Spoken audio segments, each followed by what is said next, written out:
This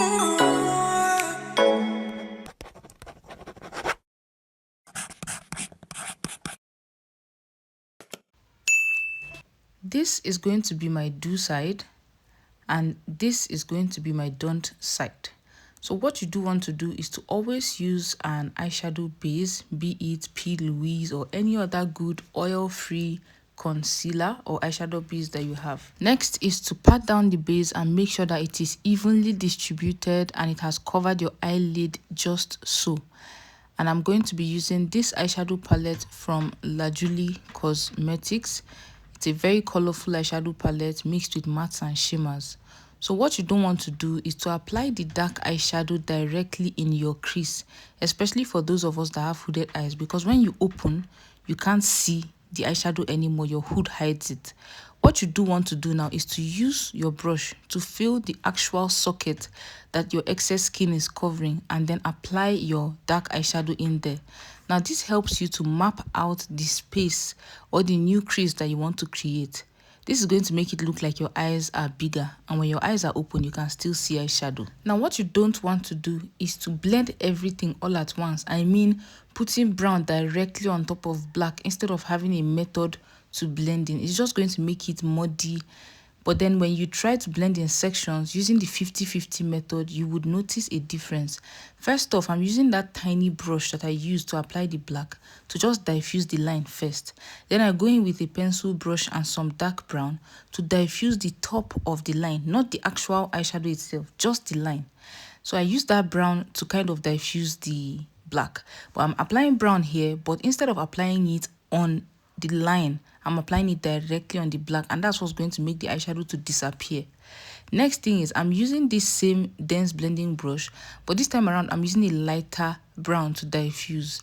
And as you can see, you can still see where the black is, you can still see where the brown is. And now I'm going in with a lighter brown shade to blend the place that is linking to my eyebrow bone, just to give it a perfect gradient. As you can see, black, dark brown, medium brown and light brown.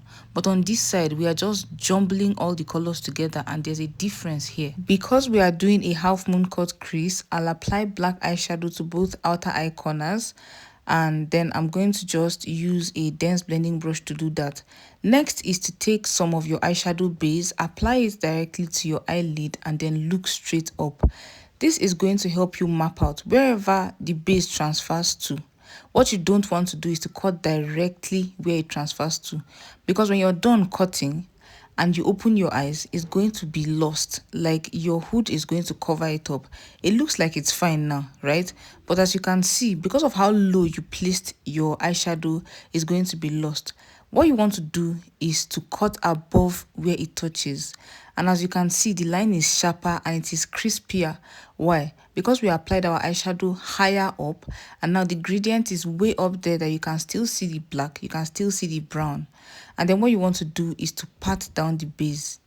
Next is to apply some black eyeshadow on the outer eye corner, but what you don't want to do is to apply it on a straight line instead of patting it down in such a way that diffuses the color. But on this side, what you want to do is to apply black, then some brown using the 50-50 method, 50% on the black, 50% on the eyeshadow base. And before you go in with your shimmers, you want to make sure to blend out the concealer or base so that there are no crease lines before you go in with your shimmery eyeshadow. I like to use a synthetic brush for this step. Using the 50-50 method again, we apply half of the shimmer on the brown shade, half of the shimmer on the actual eyelid. Just take your time to do this step, and if you need help, you can always ask in the comment section. Now on the don't side, what you don't want to do is to make sure that there's a stark contrast between your shimmer and your matte. Right now you can tell where the black starts and where it ends, but on the other side you can't. Next, we are going to put some black liner in my waterline.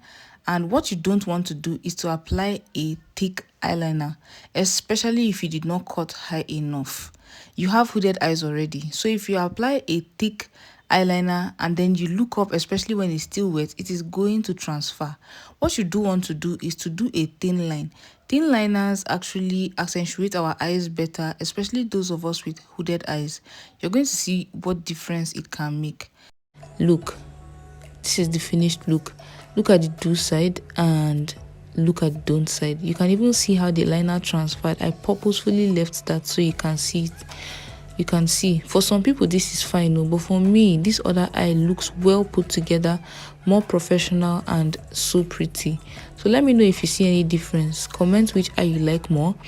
Let me know if you will be trying my tips on improving your cut crease, and do not forget to subscribe before you leave.